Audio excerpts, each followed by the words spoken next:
নমস্কার বন্ধুরা, রিক আর যোগে কয়েকটি শব্দ আমি বাছাই করে নিয়ে এসেছি যেগুলো অতি সহজে বাচ্চাকে শেখানো যায়।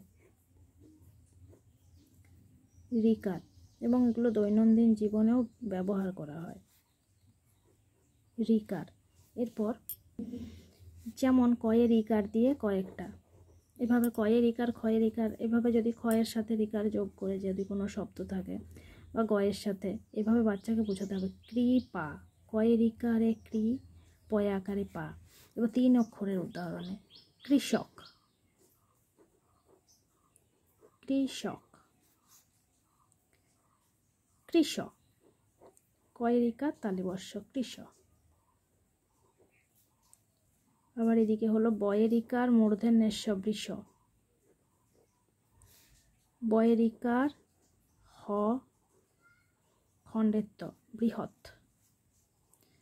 তো এরকম কিছু মিল করিয়ে যদি বাচ্চাকে শেখানো যায় অতি সহজে বাচ্চা শিখে ফেলবে। এছাড়াও বইয়ের মধ্যে অনেক এক্সাম্পল পাবেন আপনারা।